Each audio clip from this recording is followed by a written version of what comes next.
ಆತ್ಮೀಯ ಮಕ್ಕಳೇ, ಇವತ್ತೆಲ್ಲ ನಮಗೆ ಒಂದು ಸುದಿನ. ಏಕೆಂದರೆ ನಮ್ಮ ಈ ಒಂದು ಮಕ್ಕಳ ಸಂಘವನ್ನು ಒಂದು ಪ್ರಾರಂಭಿಸೋದಕ್ಕೆ, ಅದಕ್ಕೆ ಒಂದು ಸಂಕಲ್ಪ ಮಾಡಿದಂಥ ಮತ್ತು ನಿರಂತರ ಅದಕ್ಕೆ ಪ್ರೇರಣೆ ನೀಡ್ತಾ ಬಂದಂಥ ಇವತ್ತಿಗೂ ನಮ್ಮ ಮಕ್ಕಳ ಸಂಘದ ಹಿಂದೆ ಇರುವಂಥ ಒಂದು ಶಕ್ತಿ ಅಂದರೆ ಸ್ವಾಮಿ ಪುರುಷೋತ್ತಮಾನಂದಜಿ ಮಹಾರಾಜ್. ನಿಮಗೆಲ್ಲ ನಾವು ಮತ್ತೆ ಮತ್ತೆ ಅದನ್ನು ನೆನಪಿಸ್ಕೊತೀನಿ. ಹೀಗೆ 1993ರಲ್ಲಿ ಸ್ವಾಮೀಜಿ, 97ರಲ್ಲಿ ಸ್ವಾಮೀಜಿ ಇಲ್ಲೇ ಬೆಂಗಳೂರು ಆಶ್ರಮದಲ್ಲಿದ್ದರು. ಆಗ ನಾನು ಯುಗ ಸಂಘದಲ್ಲಿದ್ದೆ. ಸ್ವಾಮೀಜಿ ಈ ಥರ ನನಗೂ ನಮ್ಮ ಸ್ಕೂಲಲ್ಲಿ ಕೆಲಸ ಮಾಡ್ತಿದ್ದೆ, ಅಲ್ಲೇ ಹನುಮಂತ ನಗರದಲ್ಲಿ, ಶ್ರೀನಿವಾಸ ನಗರದಲ್ಲಿ. ಅಲ್ಲಿನ ಮಕ್ಕಳ ಬಗ್ಗೆ ನಾನು ಆವಾಗ ಸ್ಕೂಲಲ್ಲಿ ಬಾಲಕ ಸಂಘದ ಬಗ್ಗೆ ಹೇಳ್ತಿದ್ದೆ. ಒಂದಷ್ಟು ಮಕ್ಕಳು, ಸರ್ ನಮ್ಮನ್ನು ಅಲ್ಲಿ ಆಶ್ರಮದ ಬಾಲಕ ಸಂಘಕ್ಕೆ ಸೇರಿಸಿ ಸರ್ ಅಂತ ಕೇಳಿದ್ರು. ಸರಿ ಅಂದ್ಬಿಟ್ಟು ಸ್ವಾಮೀಜಿ ಹತ್ರ ಬಂದು, ನಮಗೆ ಅವಾಗ ಸ್ವಾಮೀಜಿ ಹತ್ರ ತುಂಬ ಒಡನಾಟ. ಯಾಕೆಂದರೆ ಏನಕ್ಕೆ ನನಗೆ ಒಡನಾಟ ಅಂದರೆ ಆಲ್ಮೋಸ್ಟ್ ಪ್ರತಿದಿನ ನಾನು ಸ್ವಾಮೀಜಿ ರೂಮ್ ಹತ್ರ ಆ ಪ್ಯಾಸೇಜ್ನ ಒರೆಸೋವಂಥದ್ದು. ಬೆಳಿಗ್ಗೆ ಹೊತ್ತು ನಾನು, ರಾಘವ ಮಹಾರಾಜು, ಲಜಾ ಮಹಾರಾಜು ಎಲ್ಲ ಹೀಗೆ ಆಲ್ಟರ್ನೇಟಿವ್ ಆಗಿ ಅದೊಂದು ಕೆಲಸ ಮಾಡ್ತಾ ಇದ್ವಿ. ಸೊ ಹಾಗಾಗಿ ಅದೊಂದು ಕೈಂಕರ್ಯದಿಂದ ಸ್ವಾಮೀಜಿ ನನಗೆ ತುಂಬ ನಿಕಟವಾಗಿದ್ದರು ಅವಾಗ. ಸರಿ, ಹೀಗೆ ಒಂದಿನ ಬೆಳಗ್ಗೆ ಹಂಗೆ ನೆಲ ಎಲ್ಲ ಒರೆಸ್ಬಿಟ್ಟೆಲ್ಲ ಆದಮೇಲೆ ಸ್ವಾಮೀಜಿ ಹರೀಶ್ ಬಾಯಲ್ಲಿ ಅಂತ ಕರೆದು ಒಂದಷ್ಟು ಏನೋ ಹೊಸ ಆವಾಗ ತಾನೇ ಬಂದಿದ್ದಂಥ ಒಂದು ಚಾಕ್ಲೇಟು, ಬಿಸ್ಕೆಟ್ಸ್ದು, ಬನ್ನದು ಎಲ್ಲ ಒಂದು ತೊಗೊಂಡೋಗಿ ಮನೆಗೆ ಅಂದರು. ಆವಾಗ ನಾನು ಕೇಳಿದೆ, ಸ್ವಾಮೀಜಿ ನಮ್ಮ ಸ್ಕೂಲಿನ ಒಂದಷ್ಟು ಮಕ್ಕಳು ಸೇರಬೇಕು ಅಂತಿದ್ದಾರೆ ಬಾಲಕ ಸಂಘಕ್ಕೆ. ಹೌದಾ, ಕರ್ಕೊಂಡು ಬಾ ಅಂತ. ಸರಿ ಅಂದ್ಬಿಟ್ಟು ನೆಕ್ಸ್ಟ್ ಡೇನೆ, ಅದೇ ಸಂಡೇನೆ ಬೆಳಗ್ಗೆನೆ ಎಲ್ಲ ಈ ಥರ ಕರ್ಕೊಂಡು ಸುಮಾರು ಎಲ್ಲ 5ನೇ ಕ್ಲಾಸು, 6ನೇ ಕ್ಲಾಸು, 7ನೇ ಕ್ಲಾಸ್ನವರು ಒಂದು 30 ಜನ ಮಕ್ಕಳನ್ನ ನಾನು ಕರ್ಕೊಂಡು ಆಶ್ರಮಕ್ಕೆ ಬಂದು, ಮೇಲ್ಗಡೆ ಸ್ವಾಮೀಜಿ ಇದ್ದರು, ಕೆಳಗಡೆ ಆಮೇಲೆ ಮಕ್ಕಳನ್ನ ಅಲ್ಲೇ ನಿಲ್ಲಿಸ್ಬಿಟ್ಟು ಕೆಳಗಡೆ ಸೈಕಲ್ ಸ್ಟ್ಯಾಂಡ್ ಹತ್ರ ಸ್ವಾಮೀಜಿ ಮಕ್ಕಳನ್ನ ಕರ್ಕೊಂಡು ಬಂದಿದ್ದೀನಿ. ಹೌದಾ ಅಂದ್ಬಿಟ್ಟು ಆ ಮೇಲ್ಗಡೆಯಿಂದ ಎಲ್ಲಿದ್ದಾರೆ ಕೆಳಗಡೆ ನಿಂತು ಅಂದ್ಬಿಟ್ಟು ಆಸ್ ಯೂಶುವಲ್ ಸ್ವಾಮೀಜಿ ರೂಮಿಂದ ಬಂದು ಅಲ್ಲಿ ಕಲ್ಲಿದ ಹತ್ರ ನಿಂತ್ಕೊಂಡು ಬಗ್ಗಿ ನೋಡ್ತಾರೆ. ಒಂದು ಲೈನಾಗಿ ಒಂದು 30 ಜನ ಇದ್ರು. ಇಬ್ಬರನ್ನ 3 ಜನ ನಾವು ಕರ್ಕೊಂಡು ಬರ್ತೀನಿ, ಒಂದು ಸೈನ್ಯನೇ ಕರ್ಕೊಂಡು ಬಂದ್ಬಿಟ್ಟಿದೆಯಲ್ಲೋ, ಈಗಿರೋ ಈ ಸೈನ್ಯನೇ ಹೇಗ್ತಾ ಇರೋದೇ ನನಗೆ ಇದಾಗಿದೆ, ಇನ್ನು ಇಷ್ಟು ಬೇರೆನಾ? ಇಲ್ಲ ನಾನೆಲ್ಲ ಇಬ್ಬರನ್ನ 3 ಜನ ಕರ್ಕೊಂಡು ಬರ್ತೀನಿ ಅಂತ ಹೇಳಿದಿಲ್ಲ. ಸರಿ ನೋಡು, ಒಂದು ಕೆಲಸ ಮಾಡು, ನೀನು ಇಲ್ಲಿ ಹೆಂಗೋ ಸಂಡೇ ಕ್ಲಾಸ್ ಮುಗಿಸ್ಕೊಂತೀಯಲ್ಲ ಭಾನುವಾರದತ್ತು ಯುಗ ಸಂಘ, ಅಲ್ಲಿ ಹೋಗ್ಬಿಟ್ಟು ನಿಮ್ಮ ಸ್ಕೂಲಲ್ಲಿ ಜಾಗ ಇದೆ ತಾನೆ, ಅಲ್ಲಿ ಶುರು ಮಾಡು, ಇಲ್ಲೇನು ಕಲ್ತಿರ್ತೀಯೋ ಅದನ್ನು ಅಲ್ಲಿ ಹೋಗಿ ಹೇಳು ಅಂತ ಹೇಳಿ ಅಲ್ಲಿ ಅವತ್ತು ಸಂಕಲ್ಪ ಮಾಡಿದಂತಹ ಸ್ವಾಮೀಜಿ ಅಲ್ಲಿ 93 98 ಶ್ರೀನಿವಾಸ ನಗರದಲ್ಲಿ ನಡೀತು. ಆಮೇಲೆ ಇಲ್ಲಿ ನಾವು ಈ ಕಡೆ ಶಿಫ್ಟ್ ಆದಮೇಲೆ 2007 ಸುಮಾರು 19 ವರ್ಷಗಳ ಕಾಲ ಈ ಮಕ್ಕಳ ಸಂಘ ನಡೀತಾನೇ ಬರ್ತಿದೆ. ಸೊ ಇದ್ರ ಹಿಂದಿರುವಂಥ ಆ ದಿವ್ಯ ಶಕ್ತಿ, ಆ ಪ್ರೇರಕ ಶಕ್ತಿ, ಆ ಸಂಕಲ್ಪ ಶಕ್ತಿ ಸ್ವಾಮಿ ಪುರುಷೋತ್ತಮಾನಂದರ 95ನೇ ಈ ಒಂದು ಜನ್ಮದಿನದ ಶುಭ ದಿನದಂದು ನಾವೆಲ್ಲರೂ ತುಂಬ ಹರ್ಷಿತರಾಗಿ ಸ್ವಾಮೀಜಿಯ ಒಂದು ಕೃಪೆ ನಮ್ಮ ಮೇಲೆ, ಆ ಮಕ್ಕಳ ಸಂಘದ ಮೇಲೆ ಅವ್ರ ಕೃಪೆ ಇರೋದನ್ನೇ ಇನ್ನೇನು ಈಗಾಗಲೇ 994 ಸಂಡೇ ಕ್ಲಾಸ್ ನಡೆದಿದೆ. ಇನ್ನು 6 ಸಂಡೇ ಕ್ಲಾಸ್ ಅಂದರೆ ಒಂದು ಮೈಲಿಗಲ್ಲು 1000 ಸಂಡೇ ಕ್ಲಾಸ್, ಒಂದು ಕ್ಲಾಸ್ ನಿಲ್ಲದೆ 1000 ಸಂಡೇ ಕ್ಲಾಸ್ ನಡೀಬೇಕು ಅಂದರೆ ಅದರ ಹಿಂದೆ ಯಾವ ವ್ಯಕ್ತಿಗಳಿಗೂ ಅಲ್ಲ, ಯಾವ ಸಂಘದ್ದು ಅಲ್ಲ, ಕೇವಲ ದಿವ್ಯತ್ರಯರ ಕೃಪೆ ಹಾಗೂ ಪುರುಷೋತ್ತಮಾನಂದರ ಸಂಕಲ್ಪ ಶಕ್ತಿ. ಸೊ ಸ್ವಾಮೀಜಿಯ ಈ ಒಂದು ಜನ್ಮದಿನೋತ್ಸವದಂದು ಅವರೊಡನೆ ಒಡನಾಡಿದಂಥ, ಅವರಿಂದ ಪ್ರೇರಿತರಾಗಿ ಎಷ್ಟು ಜನ ಇಡೀ ಕರ್ನಾಟಕದಾದ್ಯಂತ ಎಷ್ಟೋ ಯುವಕರೆಲ್ಲರನ್ನು ಪ್ರೇರಿತರಾಗಿ ಇವತ್ತು ಒಬ್ಬೊಬ್ಬರು ಒಂದೊಂದು ಸಂಘಗಳು, ಒಂದೊಂದು ಆಶ್ರಮಗಳಾಗಿದ್ದಾರೆ. ಆ ಥರದಲ್ಲಿ ಅವರು ಸ್ವಾಮೀಜಿ ಜೊತೆ ಒಡನಾಡಿದಂತಹ ಇವತ್ತಿನ ರಾಣಿಬೆನ್ನೂರಿನಲ್ಲಿರುವಂಥ ರಾಮಕೃಷ್ಣ ವಿವೇಕಾನಂದ ಆಶ್ರಮವನ್ನು ಸ್ಥಾಪಿಸಿದಂಥ ಅದರ ಅಧ್ಯಕ್ಷರಾದಂಥ ಪರಮ ಪೂಜ್ಯ ಸ್ವಾಮಿ ಪ್ರಕಾಶಾನಂದಜಿ ಮಹಾರಾಜ್ ಅವರು ಇವತ್ತು ನಮ್ಮೊಂದಿಗಿದ್ದಾರೆ. ಅವರು ಸ್ವಾಮೀಜಿಯವರೊಡನೆ ಒಡನಾಡಿದವರು, ಸ್ವಾಮೀಜಿಯನ್ನು ಹತ್ತಿರದಿಂದ ನೋಡಿದವರು. ಅವರು ಸ್ವಾಮಿ ಪುರುಷೋತ್ತಮಾನಂದಜಿಯವರ ಬಗ್ಗೆ ತಮ್ಮ ಅನಿಸಿಕೆಗಳನ್ನು ನಮ್ಮೊಂದಿಗೆ ಹಂಚಿಕೊಳ್ಳುತ್ತಾರೆ. ಕೊಡಗಿನ ಪೊನ್ನಂಪೇಟೆಯ ಶ್ರೀರಾಮಕೃಷ್ಣ ಆಶ್ರಮದ ಮೂಲಕ ಆಧ್ಯಾತ್ಮಿಕ ಜೀವನವನ್ನು ಪೂಜ್ಯರು ಪ್ರಾರಂಭಿಸಿದರು. ಪರಮ ತಪಸ್ವಿಗಳಾದ ಪುರುಷೋತ್ತಮಾನಂದಜಿ ಅವರ ದಿವ್ಯ ಮಾರ್ಗದರ್ಶನದಲ್ಲಿ ವ್ಯಕ್ತಿತ್ವ ರೂಪಿಸಿಕೊಂಡರು. 1997ರಲ್ಲಿ ಅಂದಿನ ರಾಮಕೃಷ್ಣ ಸಂಘದ ಮಹಾ ಅಧ್ಯಕ್ಷರಾಗಿದ್ದಂಥ ಪರಮಪೂಜ್ಯ ಸ್ವಾಮಿ ರಂಗನಾಥಾನಂದಜಿಯವರಿಂದ ಮಂತ್ರದೀಕ್ಷೆ ಪಡೆದು ಪೂಜ್ಯ ಸ್ವಾಮಿ ಪುರುಷೋತ್ತಮಾನಂದಜಿಯವರ ಆದೇಶದಂತೆ 2001ರಲ್ಲಿ ಸನ್ಯಾಸ ದೀಕ್ಷೆಯನ್ನು ಸ್ವೀಕರಿಸಿ ಗುಲ್ಬರ್ಗ, ಹುಬ್ಬಳ್ಳಿ, ಗದಗ ಆಶ್ರಮಗಳಲ್ಲಿ ಸೇವೆ ಸಲ್ಲಿಸಿದ್ದಾರೆ. ವಿವೇಕ ದೀಪ್ತಿ ಎಂಬ ದ್ವೈಮಾಸಿಕ ಪತ್ರಿಕೆಯ ಸಂಪಾದಕರಾಗಿ ಕೂಡ ಸೇವೆ ಸಲ್ಲಿಸಿದ್ದಾರೆ. 2005ರಲ್ಲಿ ಹಾವೇರಿ ಜಿಲ್ಲೆಯ ರಾಣಿಬೆನ್ನೂರಿನಲ್ಲಿ ಶ್ರೀರಾಮಕೃಷ್ಣ ವಿವೇಕಾನಂದ ಆಶ್ರಮವನ್ನು ಸ್ಥಾಪಿಸಿ ಶ್ರೀರಾಮಕೃಷ್ಣರ ವಿವೇಕಾನಂದರ ಜೀವನ ಸಂದೇಶಗಳನ್ನು, ಭಾರತೀಯ ಸಂಸ್ಕೃತಿಯ ಕುರಿತಾಗಿ ಚಿಂತನೆಗಳನ್ನು ಪ್ರಸಾರ ಮಾಡುವ ಕಾರ್ಯದಲ್ಲಿ ತೊಡಗಿಸಿಕೊಂಡಿದ್ದಾರೆ. 30 ಜನ ವಿದ್ಯಾರ್ಥಿಗಳನ್ನು ಒಳಗೊಂಡ ವಿವೇಕಾನಂದ ವಿದ್ಯಾರ್ಥಿ ಮಂದಿರವನ್ನು 14 ವರ್ಷಗಳಿಂದ ನಡೆಸುತ್ತಿದ್ದಾರೆ. ರಾಜ್ಯದ ಹಲವಾರು ಶಾಲಾ ಕಾಲೇಜುಗಳಲ್ಲಿ ವಿದ್ಯಾರ್ಥಿಗಳನ್ನು ಉದ್ದೇಶಿಸಿ ಮಾತನಾಡಿದ್ದಾರೆ. ಶಿಕ್ಷಕರ ತರಬೇತಿ ಕಾರ್ಯಗಳಲ್ಲಿ, ಭಕ್ತ ಸಮ್ಮೇಳನಗಳಲ್ಲಿ, ಹೀಗೆ ಹಲವಾರು ಕ್ಷೇತ್ರಗಳಲ್ಲಿ ಕಾರ್ಯನಿರ್ವಹಿಸುತ್ತಿರುವ ಜನ ಸಮುದಾಯಗಳಲ್ಲಿ ಉಪನ್ಯಾಸಗಳನ್ನು ನೀಡಿದ್ದಾರೆ. ಉತ್ತಮ ಲೇಖಕರು ಆಗಿರುವ ಪೂಜ್ಯರ ಲೇಖನಗಳು ನಾಡಿನಾದ್ಯಂತ ಹೆಸರಾಂತ ಪತ್ರಿಕೆ ವಿಜಯ ಕರ್ನಾಟಕದ ಬೋಧಿ ವೃಕ್ಷ ಅಂಕಣದಲ್ಲಿ ಮೂಡಿಬಂದಿದೆ. ಆ ಲೇಖನಗಳ ಸಂಗ್ರಹ ಇದೀಗ ದಿನಕ್ಕೊಂದು ಚಿಂತನೆ, ಮನಕ್ಕೊಂದು ಪ್ರೇರಣೆ ಎಂಬ ಶಿರೋನಾಮೆಯಡಿಯಲ್ಲಿ ಪುಸ್ತಕ ರೂಪವನ್ನು ತಾಳಿದೆ. ಪೂಜ್ಯರು ಪ್ರಸ್ತುತ ಕರ್ನಾಟಕದ ರಾಮಕೃಷ್ಣ ವಿವೇಕಾನಂದ ಭಾವ ಪ್ರಚಾರ ಪರಿಷತ್ತಿನ ಸಂಚಾಲಕರಾಗಿಯೂ ಸೇವೆ ಸಲ್ಲಿಸಿದ್ದಾರೆ. ಪೂಜ್ಯ ಸ್ವಾಮೀಜಿಯವರು, ಇದು ಚಿಕ್ಕ ಪರಿಚಯ ಅನ್ಸತ್ತೆ, ಅವ್ರದ್ದು ಪರಿಚಯ ಹೇಳ್ತಾ ಹೋಯ್ತು ಅಂದ್ರೆ ಅಂತ ಅದ್ಭುತವಾದಂಥ ಕಾರ್ಯಗಳನ್ನ ನಡೆಸಿದ್ದಾರೆ. ಎಲ್ಲದಕ್ಕೂ ನಾವೆಲ್ಲ ತಿಳ್ತಿರೋಂಗೆ ನಾವೆಲ್ಲ ಏನಾದ್ರು ಈ ಕೆಲಸ ಮಾಡ್ತಾ ಇದ್ದೀವಿ ಅಂದ್ರೆ ಅದರ ಹಿಂದಿನ ಶಕ್ತಿ ಪರಮ ಪೂಜ್ಯ ಸ್ವಾಮಿ ಪುರುಷೋತ್ತಮಾನಂದಜಿ. ಪೂಜ್ಯ ಸ್ವಾಮೀಜಿಯವರು ಇಂದಿನ ಒಂದು ಆನ್ಲೈನ್ ಅಲ್ಲಿ ನಮ್ಮೊಂದಿಗೆ ಜಾಯಿನ್ ಆಗಿದ್ದಾರೆ. ನಮಗೆಲ್ಲ ತುಂಬಾ ಹರ್ಷಗೊಂಡಿದೆ. ತಮ್ಮ ಆಕ್ಚುಲಿ ಇವತ್ತು ಅವರಿಗೆ ತುಂಬಾ ಬಿಡುವಿಲ್ಲದೆ ಇರುವಂತ ದಿನ. ಯಾಕಂದ್ರೆ ಗದಗದಲ್ಲಿ ಇವತ್ತು ಪೂಜ್ಯ ಸ್ವಾಮೀಜಿಯವರ ಒಂದು ಜನ್ಮದಿನ ದೊಡ್ಡ ಕಾರ್ಯಕ್ರಮ ನಡೀತಿದೆ. ಅದರಲ್ಲೂ ಕೂಡ ನಮಗೋಸ್ಕರ ಒಂದು ಸಮಯ ಮಾಡಿಕೊಂಡು ನಮ್ಮೊಂದಿಗಿದ್ದಾರೆ. ಪೂಜ್ಯ ಸ್ವಾಮೀಜಿಯವರಿಗೆ ನಮ್ಮ ವಿವೇಕಾನಂದ ಮಕ್ಕಳ ಸಂಘದ ಪರವಾಗಿ ತುಂಬ ಹೃದಯದ ಭಕ್ತಿಪೂರ್ವಕ ಪ್ರಣಾಮ ಸಲ್ಲಿಸ್ತಾ ಸ್ವಾಗತವನ್ನು ಕೋರ್ತಾ ಇದ್ವಿ. ಪೂಜ್ಯ ಸ್ವಾಮೀಜಿಯವರು ತಮ್ಮ ಅನಿಸಿಕೆಯನ್ನು ಹಂಚಿಕೊಳ್ಬೇಕು ಅಂತ ವಿನಂತಿಸಿಕೊಳ್ವಿ.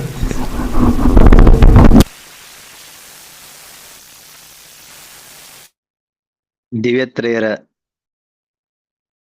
ಪಾದಕಮಲಗಳಲ್ಲಿ ಭಕ್ತಿಪೂರ್ವಕ ಪ್ರಣಾಮಗಳನ್ನು ಸಲ್ಲಿಸ್ತಾ, ಹಾಗೆ ಇವತ್ತಿನ ಕೇಂದ್ರ ಬಿಂದು ಮತ್ತು ನಮ್ಮೆಲ್ಲರ ಸ್ಫೂರ್ತಿ ಇಡೀ ನಾಡಿನಾದ್ಯಂತ ರಾಮಕೃಷ್ಣ ವಿವೇಕಾನಂದರ ದಿವ್ಯ ಸಂದೇಶಗಳನ್ನ ಪ್ರಸಾರ ಮಾಡೋದ್ರ ಮೂಲಕ ಜನರಲ್ಲಿ ಅದ್ಭುತವಾದಂಥ ಬದಲಾವಣೆಯನ್ನ ತಂದಂತ ಪರಮ ತಪಸ್ವಿಗಳಂತ ಪರಮ ಪೂಜ್ಯ ಸ್ವಾಮಿ ಪುರುಷೋತ್ತಮಾನಂದಜಿ ಮಹಾರಾಜರವರ ದಿವ್ಯ ಪಾದಕಮಲಗಳಿಗೆ ವಿಶೇಷವಾದಂಥ ಪ್ರಣಾಮಗಳನ್ನು ಸಲ್ಲಿಸಿ, ಅಕ್ಷಯ ನಗರದ ಮಕ್ಕಳ ಬಳಗದ ಈ ವಿಶೇಷ ಕಾರ್ಯಕ್ರಮಕ್ಕೆ ನನ್ನನ್ನು ಆಹ್ವಾನಿಸಿರ್ತಕ್ಕಂಥ ಶ್ರೀ ಹರೀಶ್ ಅವರೇ ಮೊದಲಾದಂಥ ಎಲ್ಲ ಈ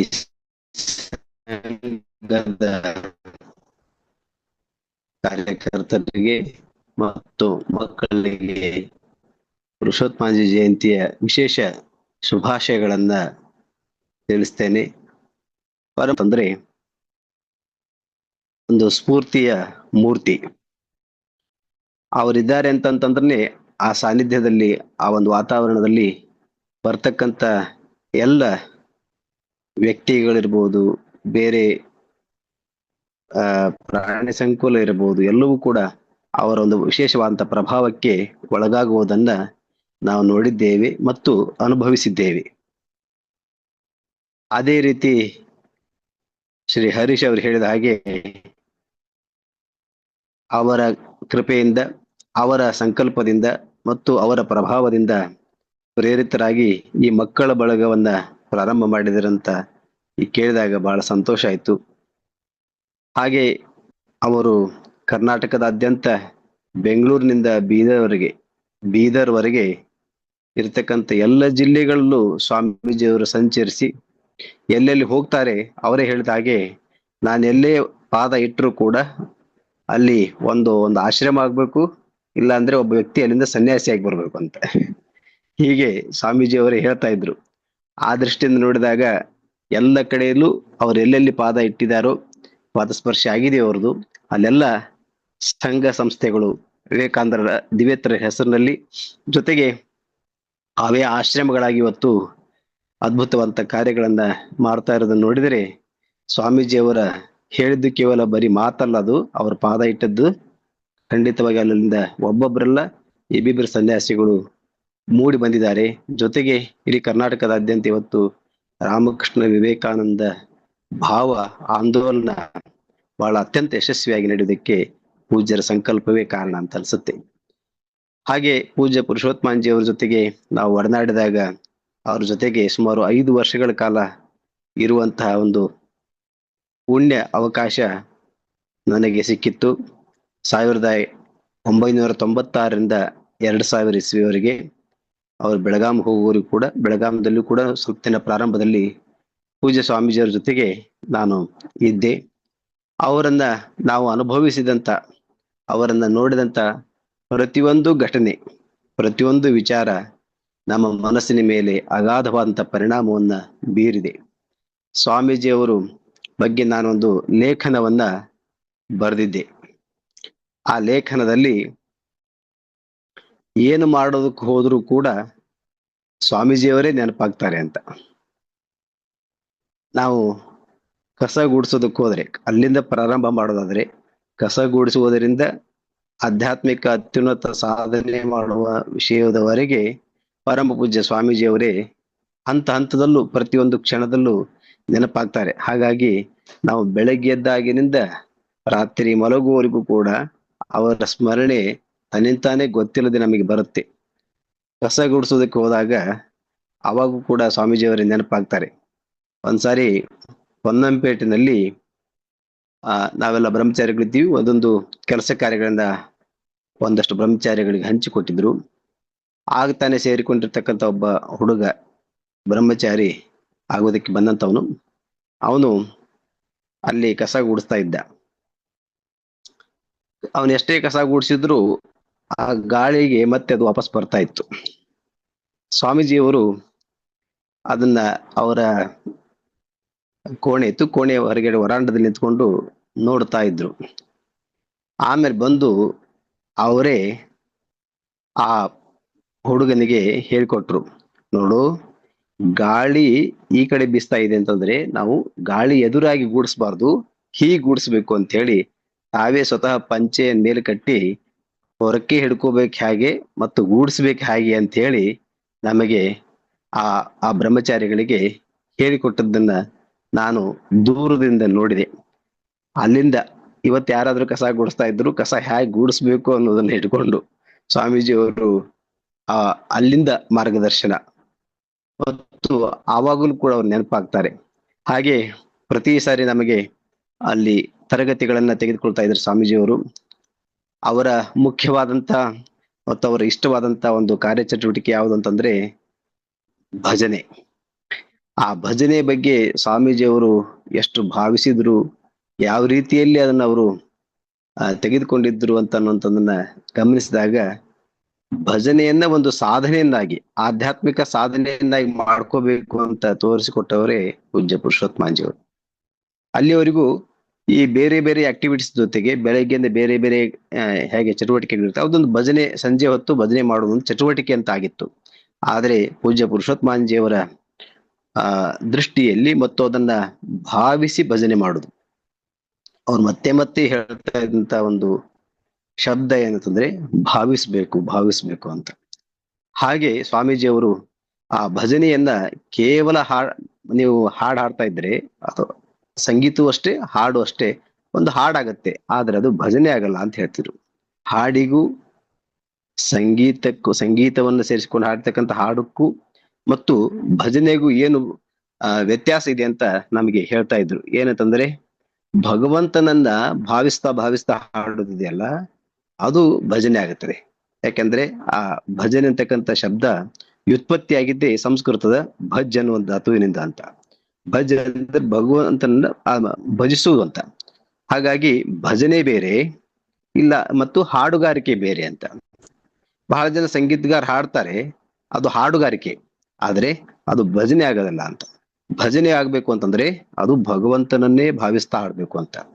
ಮತ್ತೆ ಅವ್ರು ಹೇಳ್ತಿದ್ರು, ಭಾವಗ್ರಾಹಿ ಜನಾರ್ದನ, ಈ ಭಾವಕ್ಕೆ ಸಂಬಂಧಪಟ್ಟ ಹಾಗೆ ಅವರೊಂದಷ್ಟು ಮಾತುಗಳು ಇದ್ದು ಅವ್ರು ಹೇಳ್ತಾ ಇದ್ರು, ನೋಡು, ಇಷ್ಟೆಲ್ಲ ಪೊನ್ನಂಪೇಟೆನಲ್ಲಿ ಇಂಥ ಕಾಡಲ್ಲಿ 40 ಜನ ಬ್ರಹ್ಮಚಾರಿಗಳು, ನೀವು ಇಷ್ಟೆಲ್ಲ ಅದ್ಭುತ ಇಲ್ಲಿದೆ ಅಂತ ಇದನ್ನು ನೋಡಿ, ಹಾಗೆ ಆಯಾಯ ಆಶ್ರಮಗಳಲ್ಲಿ ಏನೇನು ವಿಶೇಷತೆ ಇರುತ್ತೋ, ಯಾವುದೇ ಅದ್ಭುತ ನಡೀತಾ ಇದ್ರೆ ಅದನ್ನ ನಾವು ಭಾವಿಸ್ಬೇಕು.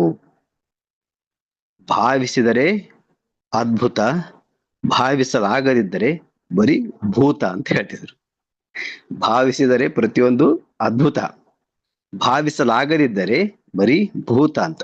ಭೂತ ಅಂದ್ರೆ ಸಂಶಯದ ಭೂತ. ಯಾವುದೋ ಒಂದು ಅದ್ಭುತವಾದ ಕಾರ್ಯಚಟುವಟಿಕೆ ಆಗಿರ್ತದೆ, ಕಾರ್ಯಕ್ರಮ ಆಗಿರ್ತದೆ.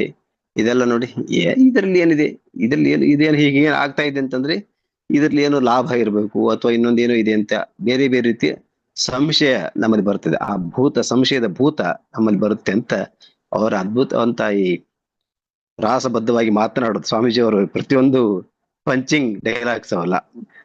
ಭಾವಿಸಿದರೆ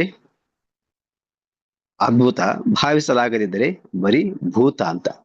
ಹಾಗೆ ನಾವು ಭಜನೆಯನ್ನ ಮಾಡ್ಬೇಕಾದ್ರೂ ಭಾವಿಸ್ಬೇಕು ಅಂತ ಹೇಳ್ತಾ ಅವರು ಸ್ವತಃ ಹೇಗೆ ಭಾವಿಸ್ತಾ ಇದ್ರು ಅನ್ನೋದನ್ನ ನಾವು ಕಣ್ಣಾರೆ ಕಂಡೆವು, ಅದನ್ನ ಅನುಭವಿಸಿದೆವು. ಅವರು ಹೇಳ್ತಾ ಇದ್ರು, ವಿದುರನ ಭಾಗ್ಯವಿದು ಆ ಹಾಡಿಗೆ ರಾಗ ಸಂಯೋಜನೆ ಮಾಡಿದ್ದು ನಾನು ಒಂದು ದಿನ ಅವ್ರು ಹೇಳಿದ್ರು ಬೆಂಗಳೂರು ಆಶ್ರಮದಲ್ಲಿದ್ದಾಗ. ಸರಿ ಸುಮಾರು ರಾತ್ರಿ 10 ಗಂಟೆಗೆ ನಾನು ಆ ರಾಗ ಸಂಯೋಜನೆಯನ್ನ ಮಾಡಿದೆ. ಮಾಡ್ತಾ ಮಾಡ್ತಾ ಹಾಡ್ತಾ ಇದ್ದೆ.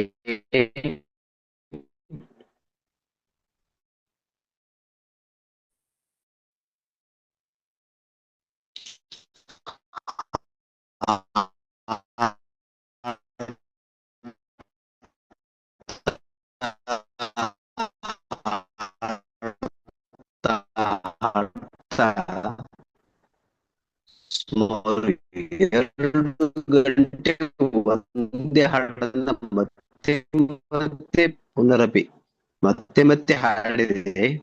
ಹಾಡಿದಾಗ ಹಾಡಿ ಕೊನೆಗೆ ಆ ಆನಂದದಲ್ಲಿ ಆಗಮನದಿಂದ ಆ ವಿಧವ ತೊಳೆದು ಅವನು ಮತ್ತೆ ಗೊತ್ತಾಗದೆ ದಶ ದಿಶೆಗೆ ಹಾಡಬೇಕು ಏನು ಕೃಷ್ಣ ಇದ್ದಕ್ಕಿದ್ದಾಗ ಬಂದಿಲ್ಲ.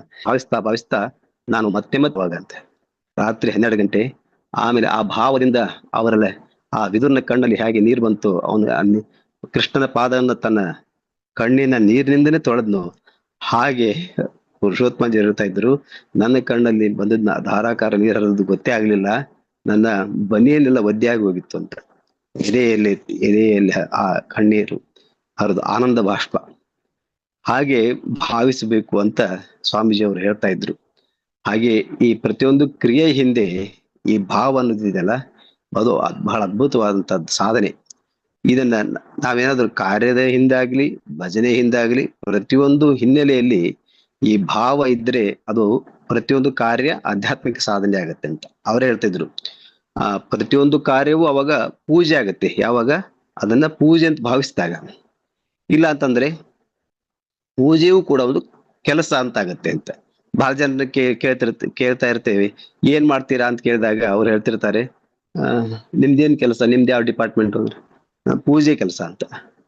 ಪೂಜೆನೂ ಒಂದು ಕೆಲಸ ಆಗ್ಬಿಡ್ತದೆ. ಆದ್ರೆ ಪೂಜೆ ಪ್ರತಿಯೊಂದು ಕಾರ್ಯವೂ ಪೂಜೆ ಆಗ್ಬೇಕು, ಹಾಗೆ ನಾವು ಭಾವಿಸ್ಬೇಕು. ಇನ್ನು ಪೂಜೆ ಅಂತಲೂ ಪೂಜೆನೇ ಆಗ್ಬೇಕು, ಅದು ಸಾಧನೆ ಆಗ್ಬೇಕು ಅಂತ. ಹಾಗಾಗಿ ಆ ಕಾರ್ಯವನ್ನು ಪ್ರತಿಯೊಂದು ಕಾರ್ಯದ ಹಿಂದೆ ಪೂಜೆಯನ್ನು ಪೂಜೆಯನ್ನಾಗಿ ಭಾವಿಸಬೇಕು ಅನ್ನೋದನ್ನ ಕೂಡ ಒತ್ತಿ ಹೇಳ್ತಾ ಇದ್ರು ಸ್ವಾಮೀಜಿಯವರು. ಅವರ ಸಾಧನಾ ಮಾರ್ಗದ ಅದನ್ನ ನಾವು ಹೀಗೆ ಹೇಳ್ಬೋದು, ಭಾವಯೋಗ ಅಂತ. ಹಾಗೆ ಶ್ರೀ ರಾಮಕೃಷ್ಣರು ಹೊಸದಾಗಿ ಒಂದು ಶಬ್ದವನ್ನು ನಮಗೆ ಪರಿಚಯ ಮಾಡಿಕೊಟ್ರಲ್ಲ, ವಾತ್ಸಲ್ಯ ಯೋಗ. ನಾವು ಭಗವಂತನ ಕಡೆಗೆ ವ್ಯಾಕುಲತೆ ಯೋಗ ಅಂತ ಹೇಗೆ ಸ್ವಾಮೀಜಿಯವರು ಅದನ್ನ ರಾಮಕೃಷ್ಣ ಕರೆದ್ರು, ವ್ಯಾಕುಲತೆಯಿಂದ ಕರೆದರೆ ಭಗವಂತ ಬರ್ತಾನೆ ಅಂತ. ಹಾಗೆ ಪೂಜ್ಯ ಪುರುಷೋತ್ತಮಾಂಜಿಯವರ ಇಡೀ ಎಲ್ಲ ಅವರ ಮಾತುಗಳ ಒಂದು ಸಾರವನ್ನು ತೆಗೆದುಕೊಂಡಾಗ ನಮ್ಗೆ ಅನಿಸೋದು ಏನಂತಂದ್ರೆ ಅದು ಭಾವಯೋಗ ಅಂತ. ಪ್ರತಿಯೊಂದನ್ನು ಭಾವಿಸಿ ನಾವು ಮಾಡಿದಾಗ ಆ ಆನಂದವನ್ನು ಅನುಭವಿಸೋದಕ್ಕಾಗತ್ತೆ ಅಂತ ಜೊತೆಗೆ ಹೇಳ್ತಿದ್ರು. ನಾವೀಗ ನಮ್ಮ ಆಶ್ರಮಗಳೆಲ್ಲ ಊಟ ಮಾಡ್ಬೇಕಾದ್ರೆ ಬ್ರಹ್ಮಾರ್ಪಣಂ ಬ್ರಹ್ಮಹವಿ ಬ್ರಹ್ಮಾಗ್ನೋ ಬ್ರಹ್ಮಣಾಹುತಂ ಬ್ರಹ್ಮೈವ ತೇನ ಗಂತವ್ಯಂ ಬ್ರಹ್ಮ ಕರ್ಮ ಸಮಾಧಿನ ಅಂತ ಮಂತ್ರ ಹೇಳ್ತೇವೆ. ಅದರ ಅರ್ಥ ನಮಗೆಲ್ಲ ಗೊತ್ತಿರುವಂತದ್ದೇ. ಅಂದ್ರೆ ಅನ್ನವು ಬ್ರಹ್ಮ, ಅನ್ನ ಮಾಡಿದಂತವನು ಬ್ರಹ್ಮ ಮತ್ತು ಬ್ರಹ್ಮವೇ ಅದನ್ನ ಸ್ವೀಕರಿಸ್ತಾ ಇದೆ ಈ ಭಾವನೆಯಿಂದ. ಇದನ್ನ ಸ್ವಾಮೀಜಿಯವರು ಹೇಳ್ತಿದ್ರು, ಏನೋ ಊಟ ಪ್ರಾರಂಭ ಮಾಡೋದಕ್ಕೆ ಬ್ರಹ್ಮಾರ್ಪಣಂ ಹೇಳೋದಲ್ಲ. ಬ್ರಹ್ಮಾರ್ಪಣ ಯಾಕೆ ಹೇಳ್ಬೇಕು? ಊಟ ಪ್ರಾರಂಭ ಮಾಡೋದಕ್ಕೆ ಅಂತಲ್ಲ, ಅದನ್ನ ನಾವು ಅದು ಬ್ರಹ್ಮ ಆಗಿದೆ ಅಂತ ಭಾವಿಸ್ಬೇಕು. ಹಾಗೆ ಭಾವಿಸಿದಾಗ ಆ ಆಹಾರಕ್ಕೆ ಅಂಟಿಕೊಂಡಿರ್ತಕ್ಕಂಥ ದೋಷಗಳಿರ್ತಾವಲ್ಲ, ಅವು ಯಾವುವು ನಿನಗೆ ತಟ್ಟುವುದಿಲ್ಲ ಅಂತ. ಅದಕ್ಕೆ ಭಾವಿಸ್ತಾನೆ ಅದಕ್ಕೂ ಕೂಡ ನೋಡಿ, ಬರೀ ಮಂತ್ರ ಅಲ್ಲ, ಮಂತ್ರ ಹಿನ್ನೆಲೆಯಲ್ಲಿ ಭಾವ ಇದ್ರೆ ಅದು ನಮಗೆ ಪ್ರಸಾದವಾಗಿ ಪರಿಣಮಿಸುತ್ತೆ. ಪ್ರಸಾದೇ ಸರ್ವ ದುಃಖಾನಾಂ ಹಾನಿರಸ್ಯೋಪಜಾಯತೆ. ನಮಗೆಲ್ಲ ದುಃಖಗಳನ್ನು ನಾಶ ಮಾಡುತ್ತಾ, ಯಾವ ಆಹಾರದಿಂದ ಆ ಆಹಾರದ ದೋಷಗಳಿಂದ ನಮಗೆ ಅದರ ಮಾಡಿದವನ ದೋಷ ಮತ್ತು ಬೇರೆ ಬೇರೆ ದೋಷಗಳು, ಸೊ ಆಹಾರದಲ್ಲಿ ಇರ್ತಕ್ಕಂಥ ದೋಷಗಳು ಇವ್ಯಾವೂ ಕೂಡ ನಮಗೆ ತಟ್ಟಬಾರ್ದು ಅಂತಂತಂದ್ರೆ ಈ ಬ್ರಹ್ಮಾರ್ಪಣ ಊಟ ಮಾಡ್ಬೇಕಾದ್ರೆ ಆ ರೀತಿಯಾಗಿ ನಾವು ಭಾವಿಸ್ಬೇಕು ಅಂತ. ಹೀಗೆ ಭಜನೆಯನ್ನ ಭಾವಿಸ್ತಾ ಹಾಡ್ಬೇಕು ಅಂತ ಸ್ವಾಮೀಜಿಯವರು ಹೇಳ್ತಾ ಇದ್ರು, ನಾವು ಕೇಳ್ತಾ ಇದ್ವಿ. ಆದ್ರೆ ಅವ್ರ ನಂತರ ನೋಡಿ, ಅವ್ರ ನಂತರ ಬಹಳ ಕಡೆಗೆ ನಾವು ಭಜನೆಗಳನ್ನ ನಾವು ಮಾಡ್ತಿರ್ತೇವೆ, ಕೇಳ್ತಿರ್ತೇವೆ. ಆದ್ರೆ ಸ್ವಾಮೀಜಿಯವರು ಮಾಡಿದಾಗ ಉಂಟಾಗ್ತಾ ಇದ್ದಂತ ಒಂದು ವಲಯ, ವಾತಾವರಣ ಇದೆಯಲ್ಲ, ಅದು ಆವಾಗ ನಾವೇನ್ ಭಾವಿಸಿದೀವೋ ಅದಷ್ಟೇ. ಅವರಿದ್ದಾಗ ಅವ್ರ ಸಾನ್ನಿಧ್ಯದಲ್ಲಿ ಒಂದೊಂದು ಕರೆ ಅನಿಸ್ತಿತ್ತು, ಅವ್ರ ಜೊತೆಗೆ ನಾವು ಕರ್ನಾಟಕದಾದ್ಯಂತ ಬೇರೆ ಬೇರೆ ಕಾರ್ಯಕ್ರಮಗಳಲ್ಲಿ ಓಡಾಡ್ತಾ ಇದ್ದಂತ ಸಂದರ್ಭದಲ್ಲಿ ಅವರು ಭಜನೆ ಮಾಡ್ಲಿ ಬಿಡ್ಲಿ, ಪ್ರವಚನ ಮಾಡ್ಲಿ ಬಿಡ್ಲಿ, ಆದ್ರೆ ಅವ್ರ ಸ್ವಾಮೀಜಿಯವರು ವೇದಿಕೆ ಮೇಲೆ ಇದ್ದಾರೆ ಅಂತಂದ ತಕ್ಷಣವೇ ಆ ವೇದಿಕೆ, ಆ ಇಡೀ ಸಭಾಂಗಣ, ಆ ಒಂದು ಇದೆ ಅಲ್ಲಿ ವಲಯ ಇದೆಯಲ್ಲ, ಆ ಪ್ರದೇಶ ಪೂರ್ಣ ಒಂದು ರೀತಿ ಒಂದು ದಿವ್ಯತೆಯಿಂದ ಕೂಡಿದ್ದನ್ನ ನಾವು ಅನುಭವಿಸಬಹುದಾಗಿತ್ತು. ಆ ದಿವ್ಯತೆ ತನ್ನಿಂತಾನೇ ಅಲ್ಲಿ ಬಂದ್ಬಿಡ್ತಿತ್ತು. ಹಾಗೆ ದಿವ್ಯತೆಯಲ್ಲಿ ಚೆಲ್ಲಾಡ್ತಾ ಇತ್ತು ಅಂತ ಅದ್ಭುತವಂತ ವ್ಯಕ್ತಿತ್ವ ಪೂಜ್ಯ ಪುರುಷೋತ್ತಮಾಂಜಿ ಅವ್ರದ್ದು. ಅವರ ಸಾನ್ನಿಧ್ಯವೇ ಅದನ್ನೆಲ್ಲ ಉಂಟು ಮಾಡ್ತಾ ಇತ್ತು. ನಾವು ಹಿಂದೆ ಬೇರೆ ಬೇರೆ ಮಹಾತ್ಮರ ಜೀವನ ಚರಿತ್ರೆಗಳಲ್ಲಿ ಓದ್ತೇವೆ. ಭಗವಾನ್ ಬುದ್ಧ, ಅವನ ರೇಡಿಯೇಷನ್, ಅವನು ಕೂತಿದ್ದಾನೆ ಅಂತಂದ್ರೆ, ಅಲ್ಲಿ ನಡ್ಕೊಂಡ್ ಬರ್ತಾ ಇದ್ದಾನೆ ಅಂತಂದ್ರೆ ಸುಮಾರು 500 ಮೀಟರ್ ವರೆಗೆ ಅವನ ಆ ಪ್ರಭಾವಲಯ ಇರ್ತಾ ಇತ್ತು ಅಂತ. ಹಾಗೆ ಸ್ವಾಮಿ ವಿವೇಕಾನಂದರದು, ಹಾಗೆ ದೊಡ್ಡ ದೊಡ್ಡ ಮಹಾತ್ಮರದ್ದು ಎಲ್ರದ್ದು ಆ ರೀತಿಯಂತ ಪ್ರಭಾವಲಯ ಆ ಸುತ್ತಮುತ್ತಲಿದ್ದಂತ ಜನರ ಮೇಲೆ ಬೀರ್ತಾ ಇತ್ತು. ಹಾಗೆ ಪೂಜ್ಯ ಪುರುಷೋತ್ತಮಾಂಜಿ ಅವರು ಇದ್ದಾರೆ ಅಂದ್ರೆ ಸಾಕು, ಅವ್ರು ವೇದಿಕೆ ಮೇಲೆ ಇರ್ಲಿ, ಇಡೀ ಸಭಾಂಗಣ ಕೆಳಗಡೆ ಕೆಲವು ಸರಿ ಕೂತಿರ್ತಿದ್ರು, ಅಂದ್ರೆ ಫ್ರಂಟ್ ಲೈನ್ ಅಲ್ಲಿ. ಆವಾಗ ಕೂತಿದಾರಂತಂದ್ರು ಆ ಸಭೆಗೆ ಒಂದು ಗಾಂಭೀರ್ಯತೆ, ದಿವ್ಯತೆ ಬರೋದನ್ನ ನಾವು ನೋಡ್ಬೋದಾಗಿತ್ತು. ಹಾಗೆ ಅವ್ರ ಜೊತೆಗೆ ಒಡನಾಡುದು ಅಷ್ಟು ಒಂದ್ಸರಿ ಅನಿಸ್ತಿತ್ತು ಬಹಳ ಸರಳ ಅಂತ, ಆದ್ರೆ ಇನ್ನೊಂದ್ಸರಿ ಅನಿಸಿತ್ತು ಎಲ್ರಿಗೂ ಭಯದಿಂದಲೇ ಅವನ್ನ ನಾವು ಸಮೀಪಿಸ್ಬೇಕಾಗಿತ್ತು. ಯಾಕೆಂತಂದ್ರೆ ಅವ್ರು ಹಾಗಿರ್ಲಿಲ್ಲ, ಆದ್ರೆ ನಮ್ಮ ವರ್ತನೆ ಅಥವಾ ನಮ್ಮ ಮಾತು ಎಲ್ಲಿಯೋ ಸ್ವಾಮೀಜಿಯವರಿಗೆ, ಆ ಸ್ವಾಮೀಜಿಯವರು ಏನ್ ನಿರೀಕ್ಷೆ ಮಾಡ್ತಾ ಇದ್ದಾರೆ ಆ ಮಟ್ಟದಲ್ಲಿ ಇರ್ಲಿಲ್ಲ ಅಂತಂದ್ರೆ ಏನಾಗುತ್ತೆ ಅಂತ ಒಂದು ಭಾವನೆ ಪ್ರತಿಯೊಬ್ಬರಲ್ಲೂ ಬರ್ತಿತ್ತು. ಇದ್ರ ಜೊತೆಗೆ ಇಡೀ ಕರ್ನಾಟಕದಾದ್ಯಂತ ಅವ್ರ ಸಂಪರ್ಕಕ್ಕೆ ಬಂದಂತ ಎಲ್ಲ ಜನರು ಹೇಳೋದೇನಂತಂದ್ರೆ, ಸ್ವಾಮೀಜಿಯವರು ನನ್ನ ಜೊತೆ ಬಹಳ ಆತ್ಮೀಯವಾಗಿದ್ರು, ನಾನು ಪ್ರೀತಿಯಿಂದ ಮಾಡ್ತಿದ್ರು ಅಂತ. ಅದೇ ಆಶ್ಚರ್ಯ. ಅಂದ್ರೆ ಹೀಗೆ ಸಾವಿರಾರು ಜನರು ಕೂಡ ಹಾಗೆ ಭಾವಿಸ್ತಾರೆ. ಏನಂತಂದ್ರೆ ಸ್ವಾಮೀಜಿಯವರು ನನಗೆ ಬಹಳ ಆಪ್ತರು, ಸ್ವಾಮೀಜಿಯವರು ನನ್ನ ಮೇಲೆ ಸ್ವಾಮೀಜಿಯವರಿಗೆ ಬಹಳ ಪ್ರೀತಿ ಇತ್ತು ಅಂತ. ಈ ಭಾವನೆ ಇಷ್ಟು ಜನರ ಮಧ್ಯೆ ಬರೋದಕ್ಕೆ ಆಗ್ಬೇಕಂತಂದ್ರೆ ಅದು ಸಾಮಾನ್ಯ ವ್ಯಕ್ತಿಯಿಂದ ಆಗುವಂತ ಕೆಲಸ ಅಲ್ಲ. ಸಾಮಾನ್ಯ ವ್ಯಕ್ತಿಗಳಿಗೆ ಹತ್ತಿರ ಬಂದಂತ ವ್ಯಕ್ತಿನೇನು ಒಂದು ಸೀಮಿತ ವಲಯವನ್ನ ಮುಟ್ಟೋದಕ್ಕೆ ಸಾಧ್ಯ ಆಗ್ಬೋದು. ಅದಕ್ಕಿಂತ ಸ್ವಲ್ಪ ಸಾಧನೆ ಮಾಡಿದ ಅಂತಂದ್ರೆ ಒಂದು 100 ಜನರನ್ನು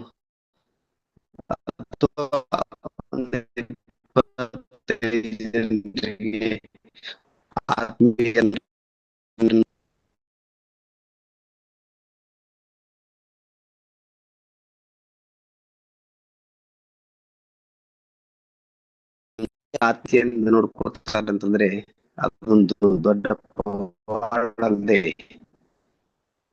ಬೇರೆ ವಿಶೇಷವಾದ ಒಂದು ಘಟನೆಯನ್ನ ನಾನು ಹೇಳೋದಕ್ಕೆ ಇಷ್ಟಪಡ್ತೇನೆ. ಸ್ವಾಮೀಜಿಯವರ ಪ್ರಭಾವ ಹೇಗೆ ಬರೀ ಒಂದು ದರ್ಶನ ಮಾತ್ರ. ನಾನು ಗುಲ್ಬರ್ಗದಲ್ಲಿ ಸಮಯದಲ್ಲಿ ಶಿವ ಬಂಡಿ ಅಂತ ಹೇಳಿ ಒಬ್ಬರು ತಹಶೀಲ್ದಾರರು, ಅವರು ನಾವು ಅಲ್ಲಿ ಗುಲ್ಬರ್ಗದಲ್ಲಿ ಆಶ್ರಮ ಪ್ರಾರಂಭ ಮಾಡಿದ್ಮೇಲೆ ಸ್ವಲ್ಪ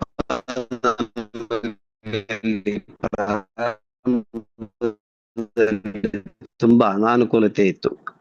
ಅಂದ್ರೆ ಕಷ್ಟ ಆಗ್ತಾ ಇತ್ತು. ಅಲ್ಲಿ ಡಿಪಾಸಿಟ್ ಕೊಡ್ಬೇಕಾಗಿತ್ತು. ಏನ್ ಮಾಡೋದು ಅಂತ ಯೋಚನೆ ಮಾಡ್ತಾ ಇದ್ದ ಸಂದರ್ಭದಲ್ಲಿ ಅವ್ರು ಸಂಪರ್ಕ ಬಂದು ಅವ್ರು ಹೇಳಿದ್ರು, ನೀವೆಲ್ಲಿ ಹೋಗ್ಬೇಡಿ, ಇಲ್ಲೇ ಇರಿ ಅಂತ ಪ್ರಾರ್ಥನೆ ಮಾಡ್ಕೊಂಡು, ನಾನು ಡಿಪಾಸಿಟ್ ಎಲ್ಲ ನಾನು ಕೊಡ್ತೇನೆ, ಮತ್ತೆ ಪ್ರತಿ ತಿಂಗಳು ಬಾಡಿಗೆ ಕೊಡ್ತೇನೆ ಅಂತೇಳಿ ಪ್ರತಿ ತಿಂಗಳು ಆ ಬಾಡಿಗೆಯನ್ನು ತಂದು ರಾಮಕೃಷ್ಣರ ಮುಂದೆ ಇಟ್ಟು ಹೋಗ್ತಾ ಇದ್ರು.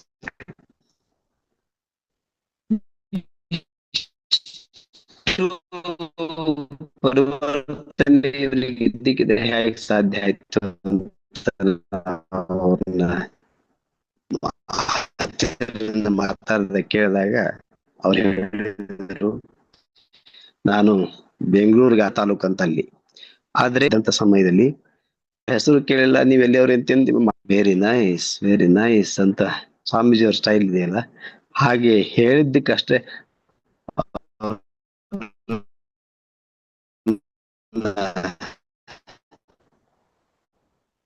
ಚೆನ್ನಾಗಿ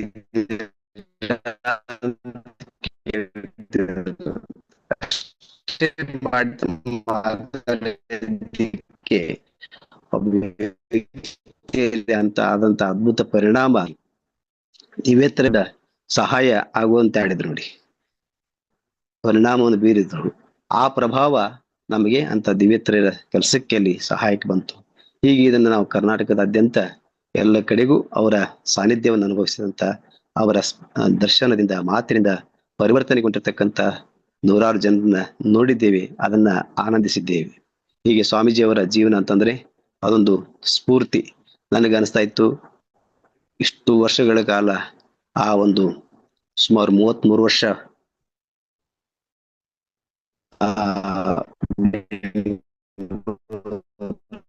ರಾಮಕೃಷ್ಣ ಆಶ್ರಮದಲ್ಲಿ ಬಾಲಕ ಸಂಘವನ್ನ ಸ್ವಂತ ವ್ಯಕ್ತಿಗಳನ್ನ ಅವರು ಇಡೀ ದಿವ್ಯತ್ರೆಯರ ಕೆಲಸ ಕಾರ್ಯ ಎಷ್ಟು ಚೆನ್ನಾಗಿ ಇವತ್ತೆಲ್ಲ ಆಗೋದಕ್ಕೆ ಸಹಾಯ ಆಯ್ತು ಅಂತ ಅನ್ನೋದನ್ನ ನಾವು ಮತ್ತೆ ಭಾವಿಸಬೇಕು. ಜೊತೆಗೆ ಅವರ ಪ್ರಭಾವದಿಂದ 100 ಜನ ಯುವಕರು ಇವತ್ತು ಸನ್ಯಾಸಿಗಳಾಗಿ ಅದ್ಭುತವಾಗಿ ದೊಡ್ಡ ದೊಡ್ಡ ಆಶ್ರಮಗಳ ಮಹಂತರಾಗಿದ್ದಾರೆ. ರಾಮಕೃಷ್ಣ ಮಿಷನ್ ನಲ್ಲಿ ಕೂಡ ಮತ್ತು ರಾಮಕೃಷ್ಣ ಭಾವ ಪ್ರಚಾರ ಪರಿಷತ್ನಲ್ಲೂ ಕೂಡ ಎಲ್ಲ ಕಾರ್ಯಗಳನ್ನ ಅವರು ನೆರವೇರಿಸ್ತಾ ಇರೋದನ್ನ ನೋಡಿ ನಮಗೆ ಅನಿಸುತ್ತೆ, ಒಂದು ದಿವ್ಯತ್ರೆಯರ ವಿಶೇಷವಾದಂತ 3 ರಾಮಕೃಷ್ಣರ ತಪಸ್ಸು, ವಿವೇಕಾನಂದರ ಅದ್ಭುತವಾದಂತ ವಾಕ್ಪಟುತ್ವವೇ ಜೊತೆಗೆ ಅದ್ಭುತವಾದ ಪ್ರಭಾವವನ್ನು ವ್ಯಕ್ತಿ ಮೇಲೆ ಬೀರುವಂತ ಪ್ರಭಾವ ಶಕ್ತಿ, ಜೊತೆಗೆ ಶ್ರೀಮಾತೆಯವರ ವಾತ್ಸಲ್ಯ ಪ್ರೀತಿ, ಇವುಗಳ ಒಂದೊಂದು ಅಂಶ ಸೇರಿ ಅದು ಪೂಜ್ಯ ಪುರುಷೋತ್ತಮಾಂಜಿಯವರ ಆಗಿತ್ತು ಅಂತ ಅನ್ಸುತ್ತೆ. ಯಾಕೆ ಅಂತಂದ್ರೆ ಒಬ್ಬ ವ್ಯಕ್ತಿ ಒಂದು ಸಾಹಿತಿಯಾಗಿ ಒಂದಷ್ಟು ಪುಸ್ತಕಗಳನ್ನು ಬರೆದು ಅವು ಒಳ್ಳೆ ಸಾಹಿತ್ಯ ಕ್ಷೇತ್ರಕ್ಕೆ ಕೊಡುಗೆಯನ್ನು ನೀಡಬಹುದು, ಅಥವಾ ಈ ಹಾಡನ್ನ ಹಾಡುವುದರ ಮೂಲಕ, ಭಜನೆ, ಸಂಗೀತ, ಇದ್ರ ಮೂಲಕ ಒಂದು ಕ್ಷೇತ್ರದಲ್ಲಿ ಒಂದಷ್ಟು ಯಶಸ್ಸನ್ನು ಸಾಧಿಸಬಹುದು. ಮತ್ತೆ ಸಂಘಟನೆ ಮಾಡಿ ಅದ್ಭುತ ಒಂದು ಒಳ್ಳೆ ಆರ್ಗನೈಸರ್ ಅಂತ ಅನ್ಸ್ಕೋಬಹುದು. ಆದರೆ ಪೂಜ್ಯ ಪುರುಷೋತ್ತಮಾಂಜಿಯವರು ಇವೆಲ್ಲವೂ ಆಗಿದ್ರು. ಅದ್ಭುತವಾದಂತ ಸಾಹಿತ್ಯ ಕ್ಷೇತ್ರಕ್ಕೆ 100 ಪುಸ್ತಕಗಳನ್ನ, 100ಕ್ಕಿಂತ ಹೆಚ್ಚು ಪುಸ್ತಕಗಳನ್ನ ಅವರು ಕೊಡುಗೆಯಾಗಿ ಕೊಟ್ಟದ್ದನ್ನ ನಾವು ಬಹಳ ಅದ್ಭುತ. ಇವತ್ತಿಗೂ ಕೂಡ ನಾನು ನಮ್ಮ ಹಾಸ್ಟೆಲಲ್ಲಿ ವಿದ್ಯಾರ್ಥಿಗಳಿಗೆ ಓದಿ ಹೇಳ್ತಾ ಇರ್ತೇನೆ, ವೀರ ಸನ್ಯಾಸಿ ವಿವೇಕಾನಂದ, ವಿಶ್ವವಿಜಯದ ವಿವೇಕಾನಂದ, ವಿಶ್ವ ಮಾನವ ವಿವೇಕಾನಂದ, ಯುಗಾವತಾರ ರಾಮಕೃಷ್ಣ. ಆ ಬರವಣಿಗೆ ಶೈಲಿ ಇವತ್ತು ಓದುತ್ತಾ ಇದ್ರೆ ಓದಿಸ್ಕೊಂಡು ಹೋಗ್ತಾ ಇರ್ತದೆ. ಆ ಅದ್ಭುತವಾದಂತ ಶೈಲಿ, ಆ ಪ್ರಭಾವ, ಅದರಲ್ಲೂ ಕೂಡ ಅವರ ತಪಸ್ಸು ವ್ಯಕ್ತ ಆಗಿದ್ದನ್ನು ಕಾಣ್ತೇವೆ. ಯಾಕಂದ್ರೆ ಬರೀ ಸಾಹಿತ್ಯ ಪ್ರಭಾವವನ್ನು ಬೀರುವುದಿಲ್ಲ, ಆ ಸಾಹಿತ್ಯ ಇವತ್ತಿಗೂ ಅಷ್ಟು ಪರಿಣಾಮ ಬೀರ್ತಾ ಇದೆ ಅಂತಂದ್ರೆ ಅದರಲ್ಲಿ 100ಕ್ಕೂ ಹೆಚ್ಚು ಪುಸ್ತಕಗಳನ್ನು ಕೊಡುಗೆ ಕೊಟ್ರು. ಹಾಗೆ ಸಂಘಟನೆಯನ್ನ, ಬಾಲಕ ಸಂಘ, ಯುವಕ ಸಂಘ, ಅವುಗಳನ್ನೊಂದು ಪ್ರಾಯೋಗಿಕವಾಗಿ ಅದನ್ನ ಅಲ್ಲಿ ಮಾಡಿ ನೋಡಿ, ಆಮೇಲೆ ಕರ್ನಾಟಕದಾದ್ಯಂತ ಕೇವಲ 1988-89 ಸುಮಾರಿಗೆ ಕರ್ನಾಟಕದ ಯುವಜನತೆಗೆ ಒಂದು ಕರೆ ಅಂತ ಒಂದು ಪುಟ್ಟ ಪುಸ್ತಕ, ₹1 ಪುಸ್ತಕ, ಅದು ಕರ್ನಾಟಕದಾದ್ಯಂತ 50,000 ಸಾಗಿಸಿದರು. ಅದರ ಪರಿಣಾಮವಾಗಿ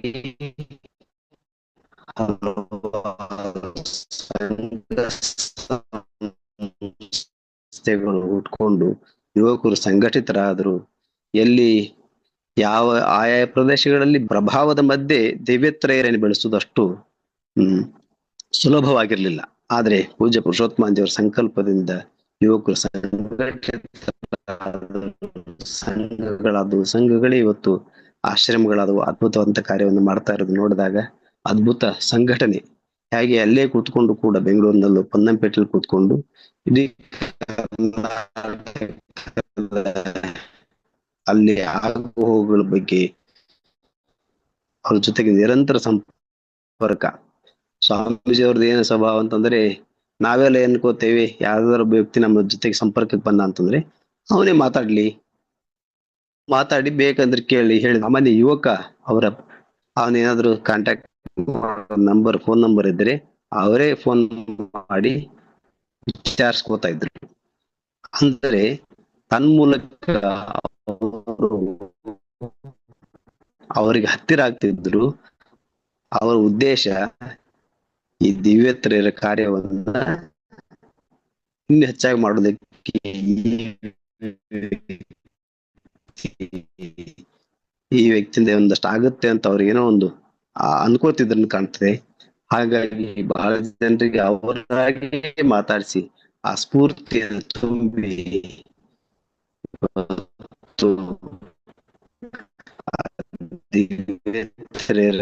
ಕೆಲಸ ಮಾಡಿದ್ದಾರೆ. ಹಾಗೆ ಪೂಜ್ಯ ಸಂಘಟನಾ ಚತುರರು,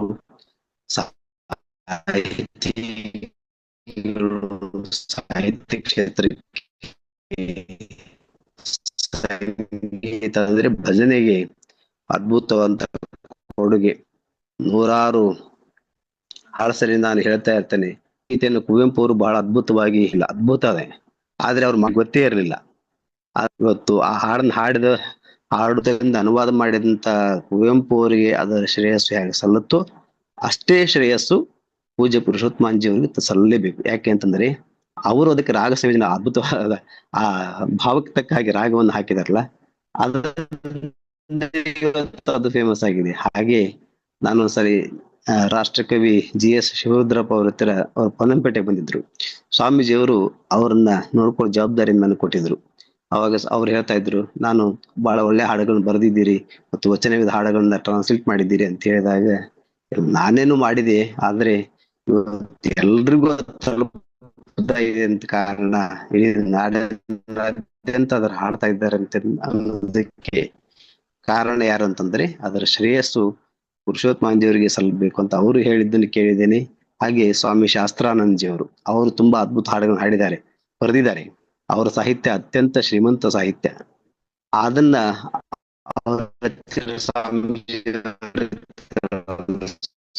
ಒಂದು ಅಲ್ಸರ್ ಮಠದಲ್ಲಿ ಶಾಸ್ತ್ರಾನಂದಜಿ ನಾನು ಭೇಟಿಯಾದಾಗ ಹೇಳಿದೆ. ಅವಾಗ ಅವರು ಕೂಡ ಹೇಳಿದ್ರು, ನಾನೇನು ಬರ್ದಿದ್ದೆ, ಇಷ್ಟು ಜನರಿಗೆ ಹಾಡ್ತಾ ಇರಲ್ಲ, ಅದಕ್ಕದು ಎಲ್ರಿಗೂ ಗೊತ್ತಾಗುವಂಗಾಯ್ತು, ಅದಂತ ಅದರ ಕ್ರೆಡಿಟ್ ಅವರಿಗೆ ಹೋಗ್ಬೇಕು ಅಂತ ಅವರು ಕೂಡ ಹೇಳಿದ್ದನ್ನ ನಾನು ಕೇಳಿದ್ದೆ. ಸ್ವತಃ ನಾನೇ ಇಬ್ಬರು ಮಾತಾಡಿದಂತ ಘಟನೆಗಳು. ಹೀಗೆ ಪುರುಷೋತ್ತಮಾಂಜಿಯವರ ಅದ್ಭುತ ಸಾಹಿತ್ಯ ಆಗಿದ್ರು, ಜೊತೆಗೆ ಆಧ್ಯಾತ್ಮವರಿಲ್ಲ. ಅವರು ಮಂತ್ರ ದೀಕ್ಷೆಯನ್ನು ಯಾರಿಗೆ ಕೊಟ್ಟಿಲ್ಲ, ಆದ್ರೆ ಜೀವನಕ್ಕೆ ದೀಕ್ಷೆಯನ್ನು ಕೊಟ್ಟಿದ್ದಾರೆ. ನೂರಾರು ಸಹಸ್ರಾರು ಜನರಿಗೆ ಆಧ್ಯಾತ್ಮಿಕ ಸಾಧನೆಯ ಬೀಜದ ಅಂಕುರವನ್ನು ಅವ್ರು ಮಾಡಿದ್ದಾರೆ. ಹಾಗೆ ಅಂದ್ರೆ ಅದೊಂದು ರೀತಿ ಪರೋಕ್ಷವಾಗಿ ಅದು ನಮಗೆ ದೀಕ್ಷೆನೆ ಕೊಟ್ಟ ಹಾಗೆ. ಅವರ ಪ್ರಥಮ ಭೇಟಿನೇ ಬಹಳ ಜನರನ್ನ ಅಟ್ರಾಕ್ಟ್ ಮಾಡುವಂಥದ್ದು, ಆ ವ್ಯಕ್ತಿತ್ವವೇ ಅಂತದ್ದು. ಅವ್ರು ನೋಡಿದ ತಕ್ಷಣ ಆಕರ್ಷಣೆ ಆಗುವಂಥದ್ದು. ಇಂಥ ಅದ್ಭುತವಾದ ವ್ಯಕ್ತಿತ್ವವನ್ನ ನಾವೆಲ್ಲ ನೋಡಿದೇವಿ, ಅವ್ರ ಜೊತೆಗೆ ಬದುಕಿದ್ದೀವಿ ಅನ್ನೋದೇ ನಮ್ಮೆಲ್ಲರ ಜೀವನದ ಸೌಭಾಗ್ಯ. ಹಾಗೆ ಹರೀಶ್ ಅವರು ಕೂಡ ಹೇಳಿದ್ರು, ಅವರ ಪ್ರಭಾವಕ್ಕೆ ಒಳಗಾಗಿದ್ದನ್ನ ಅವರ ಪ್ರಭಾವಕ್ಕೆ ಒಳಗಾಗಿದ್ದನ್ನ ಇವತ್ತಿಗೂ ಕೂಡ ಅವರ ಪ್ರಭಾವ ಎಲ್ಲ ಕಡೆಯೂ ಕೆಲಸ ಮಾಡ್ತಾ ಇದೆ. ಅದು ಮಕ್ಕಳ ಬಳಗದಲ್ಲೂ ಕೂಡ ಅವರ ಸಾನ್ನಿಧ್ಯ ನಿರಂತರವಾಗಿದೆ. ಹಾಗಿದ್ದಕ್ಕೆ ಇಷ್ಟು ವರ್ಷ, ಈಗ ಎಷ್ಟು ನಿಮ್ಮ ಕ್ಲಾಸ್ಗಳು ತರಗತಿಗಳು ಇಷ್ಟು ವರ್ಷಗಳಿಂದ ನಡ್ಕೊಂಡ್ ಬರೋದಕ್ಕೆ ಸಾಧ್ಯ ಆಗಿದೆ. ಅವರೇ ನಿಂತು ಎಲ್ಲವನ್ನು ಮುನ್ನಡೆಸ್ತಾ ಇದ್ದಾರೆ ಅನ್ನೋ ಭಾವ ನನ್ನದು. ಇವನ್ ನಮ್ಮ ಆಶ್ರಮ ಕೂಡ ನಾವು ಏನೇ ಪರಿಶ್ರಮ ಪಟ್ಟು ಏನೋ ಕಟ್ಟಬೇಕು ಮಾಡ್ಬೇಕು ಅಂತ ಹೋದ್ರು ಕೂಡ ಎಲ್ಲಿ ಹೋದ್ರು ಅವರ ಕಡೆಯಿಂದ ಆದಂತ ಒಂದು ಪ್ರಭಾವವೇ ನಮಗೆ ಆ ಕಾರ್ಯಕ್ಕೆ ಸಹಾಯವನ್ನ ಮಾಡೋದನ್ನ ನೋಡಿದಾಗ ಎಲ್ಲೋ ಹಿನ್ನೆಲೆಯಲ್ಲಿ ಅವರೇ ನಿಂತು ಇದೆಲ್ಲವನ್ನು ಮಾಡಿಸ್ತಾ ಇದ್ದಾರೆ ಅಂತ ಭಾವನೆ ಬರ್ತದೆ. ಅವರು ಸಶರೀರಿಯಾಗಿದ್ದಾಗ ಪೊನ್ನಂಪೇಟೆಗೂ ಬೆಂಗಳೂರಿಗೂ ಬೆಳಗಾಂಕ್ಕೂ ಸೀಮಿತರಾಗಿದ್ರು. ಈಗ ಅವರು ಎಲ್ಲ ಕಡೆಗೂ ವ್ಯಾಪಿಸಿಕೊಂಡು ಅವರು ವಿವೇಕಾನಂದರು ಹೇಳಿದಾಗೆ I am voice without form ಅಂತ ಸ್ವಾಮೀಜಿ ಅವರು ವಿವೇಕಾನಂದರು ಹೇಳಿದಾಗೆ ಪುರುಷೋತ್ತಮಂಜಿ ಅವರು ಕೂಡ ಆ ಶಾರೀರಿಕವಾಗಿ ಇಲ್ಲದೆ ಇದ್ರು ಕೂಡ ಸ್ಫೂರ್ತಿಯ ಸೆಲೆಯಾಗಿ ನಮ್ಮೆಲ್ಲರನ್ನ ಮುನ್ನಡೆಸ್ತಾ ಇದ್ದಾರೆ. ಹಾಗೆ ನಮ್ಮೆಲ್ಲರನ್ನು ಮುನ್ನಡೆಸಲಿ ಅಂತ ಹೇಳಿ ಪ್ರಾರ್ಥನೆಯನ್ನ ಮಾಡ್ಕೊಳ್ತಾ ಈ ಒಂದು 4 ಮಾತುಗಳನ್ನ ಅವರ ಸಂಬಂಧಪಟ್ಟಂತ ವಿಷಯಗಳನ್ನ ಹಂಚಿಕೊಳ್ಳೋದಕ್ಕೆ ಅವಕಾಶ ಮಾಡಿಕೊಟ್ಟಂತ ಶ್ರೀ ಹರೀಶ್ ಅವರಿಗೆ, ಮಕ್ಕಳ ಬಳಗದ ಎಲ್ಲ ಕಾರ್ಯಕರ್ತರಿಗೆ ಮತ್ತು ಮಕ್ಕಳಿಗೆ ಶುಭಾಶಯಗಳನ್ನು ತಿಳಿಸಿ ನನ್ನ ಈ ವಾಕ್ ಪುಷ್ಪಗಳನ್ನ ಪೂಜ್ಯ ಪುರುಷೋತ್ತಮಾಂಜಿ ಅವರ ಪಾದ ಕಮಲಗಳಿಗೆ ಅರ್ಪಿಸ್ತಾ ಇದ್ದೇನೆ.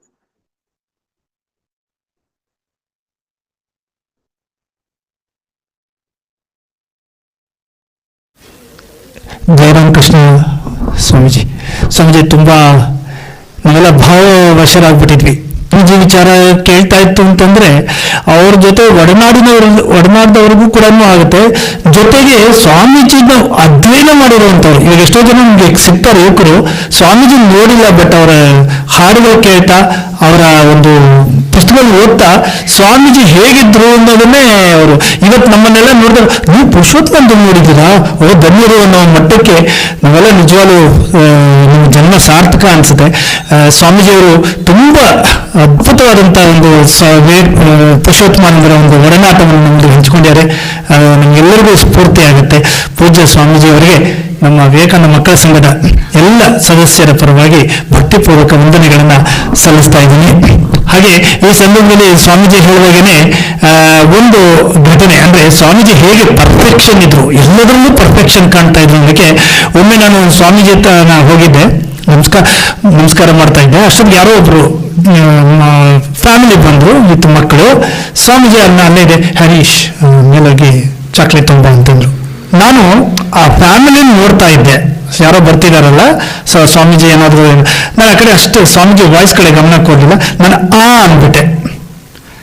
ಸ್ವಾಮೀಜಿ ನೋಡು, ಇಲ್ಲಿಂದ ಮೆಟ್ಲತ್ಕೊಂಡು ಹೋಗು, ಮೇಲಕ್ಕೆ ಹೋಗು, ಅಷ್ಟು ಹೇಳಿದ್ರು ನನಗೆ ಗೊತ್ತಾಗೋಯ್ತು ಏನ್ ಹೇಳಿದ್ರು ಅಂತ. ಈಗ ಹೋಗಂಗಿಲ್ಲ, ಮೆಟ್ಲತ್ಕೊಂಡು ಹೋದ್ರೆ ಸೀದಾ ಹೋದ್ರೆ ಅಲ್ಲಿ ಬಲಗಡೆ ಕೊನೆಯಲ್ಲಿ ರೂಮ್ ಇದೆ, ಎಲ್ಲ ಗೊತ್ತಿರೋ ವಿಚಾರ ನಮ್ಗದು. ಅವ್ರು ಏನ್ ಹೇಳಿದ್ರು ಅಂತ ಗೊತ್ತಾಗೋಗ್ಬಿಟ್ಟಿದೆ. ತಿರ್ಕೊಳ್ಳಿ, ಒಳಗಡೆ ತಿರುಗಿದ ತಕ್ಷಣ ಬಲಗಡೆ ಒಂದು ಕಾರ್ನರ್ ಅಲ್ಲಿ ಒಂದು ಶೆಲ್ಫ್ ಇದೆ, ಅಲ್ಲಿ ಚಾಕ್ಲೇಟ್ ಇದೆ, ಅದನ್ನ ತಗೊಂಡ್ಬಂದ್ರು. ಅಂದ್ರೆ ಸ್ವಾಮೀಜಿ ಯಾವ ತರ ನಾವು ಅಲರ್ಟ್ ಆಗ್ಬೇಕು ಅಂದ್ರೆ, ನಮ್ಗೆ ಇವತ್ತಿಗೂ ಕೂಡ ಏನಾದ್ರೂ ನಮ್ಮ ಮನೆಗಳಲ್ಲೇ ನಾವೇನಾದ್ರೂ ಅಂದ್ರೆ ಎಲ್ಲರೂ ಇದೇ ದಾಟಿ ಉತ್ತರ ಕೊಡ್ತೀವಿ. ಹೇಳಿದ ತಕ್ಷಣ ಕೇಳಿಸ್ಕೊಂಡು ಮಾಡಿದ್ರೆ ಸರಿ. ಅಂದ್ರೆ ನಿಧಾನಕ್ಕೆ ಸ್ಲೋಗೆ ಅದು ಅಂದ ತಕ್ಷಣನೇ ಗೊತ್ತಾಗೋಗಿದ್ರು ಕೂಡ ನಾವು ಅಂದ್ರೆ ಸ್ವಾಮೀಜಿ ಒಂದು ಇದರಿಂದ ಏನಂದ್ರೆ ಪರ್ಫೆಕ್ಷನ್, ಅಲರ್ಟ್ ಆಗಿರ್ಬೇಕು. ಈ ಅಲರ್ಟ್ನೆಸ್ ಇಲ್ಲ ಅಂತಂದ್ರೆ ನೀವು ಏನ್ ಸಾಧನೆ ಮಾಡ್ತೀರಾ ಅಂತ ಗಮನ ಎಲ್ಲೆಲ್ಲೋ ಇದ್ರೆ ಹೇಗೆ ಅನ್ನೋದಕ್ಕೆ ಒಂದು ಚಿಕ್ಕ ಉದಾಹರಣೆ. ಈ ರೀತಿ ಪುರುಷೋತ್ತಮರ ಬಗ್ಗೆ ಆ ಥರದ ಸಣ್ಣದ ಇದರಲ್ಲೂ ಕೂಡ ನಮ್ಮನ್ನೆಲ್ಲ ಹೇಗೆ ಪರ್ಫೆಕ್ಟ್ ಮಾಡಿದ್ದಾರೆ ಅನ್ನೋದಕ್ಕೆ ಹಲವಾರು ಸಾವಿರಾರು ಜನದ್ದು, ಸಾವಿರಾರು ಲಕ್ಷಾಂತರ ಅಂತಲೇ ಹೇಳ್ಬೋದು ಇನ್ಸಿಡೆಂಟ್ಸ್ ಇದೆ. ಅದು ಪೂಜ್ಯ ಸ್ವಾಮೀಜಿಯವರಿಗೆ ಮತ್ತೊಮ್ಮೆ ನಾನು ಮಕ್ಕಳ ಸಂಘದ ಪರವಾಗಿ ಹೃತ್ಪೂರ್ವಕವಾದ ಒಂದು ವಂದನೆಗಳನ್ನ ಸಲ್ಲಿಸ್ತಾ ಇದ್ದೀನಿ.